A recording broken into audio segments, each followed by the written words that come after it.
ஆமா, உனக்கு எப்படி இந்த ஐடியா எல்லாம் தோணுச்சு? எந்த ஐடியா? ஒரு இளநீல 2 ஸ்ட்ரா வச்சு குடிக்கலான்னு. அதுவா? கடையில 2 இளநீர் வாங்கலாம் தான் பார்த்தேன். ஒரு இளநீ 80 ரூபா சொல்றான். அதான் ஒரு இளநீ வாங்கி 2 ஸ்டாப் போட்டேன். அப்படி காசு மிச்சம் பண்ண வாங்கிட்டு வந்திருக்க. சரியான கஞ்சம் நீ. இல்ல, ரொமான்டிக்கா இருக்கும் தான் வாங்கிட்டு வந்தேன். நம்பிட்டேன். இன்னும் கொஞ்சம் இளநீர் இருக்கு, குடிக்கிறியா? ஒண்ணு வேண்டாம், நீயே குடி. தேங்க்ஸ். வாங்க வாங்க, என்ன வாங்க போறீங்க? இல்லங்க, நாங்க பொருள் வாங்க வரல. அப்போ ஷோரூமுக்கு எதுக்கு வந்தீங்க? ஏதாவது விக்க வந்தீங்களா? இல்ல சார், என் பேர் ராஜா, இது என் வைஃப் ராணி. ராஜா?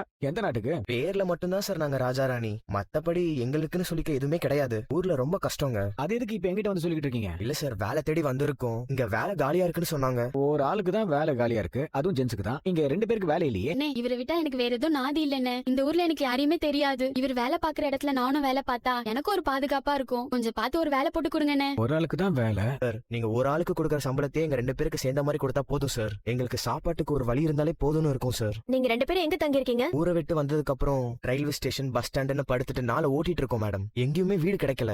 இங்கேயே கடையில கூட தங்கி கடையை பாத்துக்கிறோம் மேடம். அக்கா, 4 பேர் செய்யற வேலையை நாங்க 2 பேரே செஞ்சிருவோம்க்கா. வேலை போட்டு கொடுத்தீங்கன்னா உங்களுக்கு புண்ணியமா போகும்க்கா. அக்கா, நீங்க 2 பேரும் புருஷன் பொண்டாட்டி தானக்கா? ஆமா. உங்களை பார்த்தாலே தெரியுதே, அவ்வளவு பொருத்தமான ஜோடியா இருக்கீங்க. உங்க 2 பேருக்கும் நல்ல மனசு இருக்கும்னு உங்க முகத்திலேயே தெரியுது. எங்களுக்கு வாழ வழி பண்ணீங்கன்னா காலத்துக்கும் உங்களுக்கு நன்றியோட இருப்போம்க்கா. சரி, நீங்க 2 பேரும் அப்படி வெயிட் பண்ணுங்க, நாங்க பேசி சரிங்கக்கா. சொல்றோம். ரோகிணி, 2 பேர் வேலை கேக்குறாங்க, அதுவும் இங்கேயே தங்குறேன்னு சொல்றாங்க. அவங்க வெளியூர்ல வேற சொல்றாங்க, யாரு என்னன்னே தெரியல. அவங்களை எப்படி நம்ம ஷோரூம்ல தங்க வைக்க முடியும்? இல்ல, பார்த்தாலும் கொஞ்சம் பாவமா தான் இருக்கு. அவங்க முகத்தை பாத்தியா?